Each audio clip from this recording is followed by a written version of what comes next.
الطاف بھائی یہ ایک ٹک ٹاک اسٹار ہے, یہ بھی آپ سے ملنا چاہ رہی ہے. ارے کوئی بات نہیں, آنے دے اللہ خوش رکھیے آپ کو کیا کہہ رہی ہیں. آ جائیں آپ بھائی اللہ یار کرنے تو بات میری دعا ہے اللہ آپ کو ہر مسئلے میں اللہ خوش رکھے اور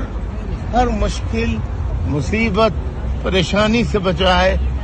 اور اللہ مستقبل آپ کا may God bless you and may God give you prosperous future. Thank you. یہ فوٹو لا رہے ہیں چلو الطاف بھائی کو جگہ دیں.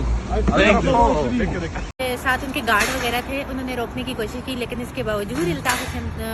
کھڑے ہوئے, اور کھڑے ہو کے انہوں نے جس طرح مجھے بلیسنگ دی, جس طرح مجھے دعائیں دی, جس طرح مجھ سے وہ مخاطب ہوئے اپنے ان کے روکنے کے باوجود, جس طرح کھڑے ہو کے انہوں نے مجھ سے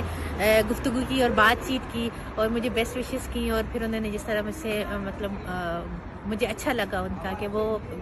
مطلب گارڈ کے روکنے کے باوجود وہ کھڑے ہوئے اور کھڑے ہو کے وہ مجھ سے مخاطب رہے, اور انہوں نے کافی دیر مجھ سے بہت ساری باتیں کی. تو یہ مجھے بہت اچھا لگا کہ انہوں نے مجھے پہچانا اور مجھ سے کھڑے ہو کے گفتگو کرتے رہے. حریم, جس طرح سے الطاف بھائی نے آپ سے خیر خیریت پوچھی, اتنی آپ کو دعائیں دی, جی تو لگتا ہے کہ آپ پہلے سے آپ کو یہ جانتے تھے اور آپ نے جانتے تھے, مطلب ان کے گارڈ وہ خود گارڈ کو پیچھے کر رہے تھے کہ مجھ سے بات چیت کرنے کے لیے, اور آپ لوگوں نے دیکھا کہ جس طرح وہ مجھ سے بات چیت کر رہے تھے اور جس طرح انہوں نے کھڑے ہو کے مطلب کافی دیر کھڑے رہے, اور کھڑے ہو کے جس طرح انہوں نے ہاتھ ہلایا, پھر جس طرح انہوں نے مجھے دعائیں دی, پھر جس طرح انہوں نے مجھے best of luck best wishes دی, تو میرے لیے بہت مطلب خوشی کی بات ہے کہ وہ کھڑے ہوئے میرے لیے اور مجھ سے کھڑے ہو کے وہ ہم کلام ہوئے, تو میرے لیے بہت آنر کی بات ہے. جس طرح انہوں نے آپ سے کہا کہ اللہ آپ کی مشکلات آسان کرے, لگتا ہے انہیں شاید FIA کی جو منی لانڈرنگ اور آپ کے کیس ہے اس آئی ڈونٹ نو, بٹ انہوں نے جو دعائیں دی ہیں تو انہوں نے بہت دل سے دی ہیں مجھے, وہ سب آپ دیکھ رہے تھے, اور جس طرح انہوں نے مجھ سے گفتگو کی ہے تو بالکل انہوں نے دل سے گفتگو کی ہے, اور انہیں بھی خوشی ہوئی ہے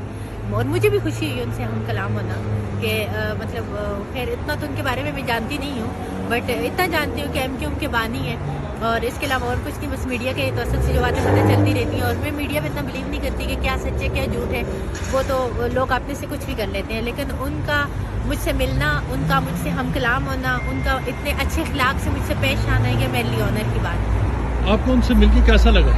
مجھے مل کے, میں نے کہا پرسنلی ان کو میں کچھ نہیں جانتی, مطلب میڈیا سے جو باتیں پتہ چلتی ہیں, لیکن میڈیا کی باتوں پہ اتنا بلیو میں نہیں کرتی کیونکہ جھوٹ سچ لگاتے رہتے ہیں, تو لیکن ان کا ہم کلام ہونا مجھے بہت اچھا لگا کہ وہ کھڑے ہوئے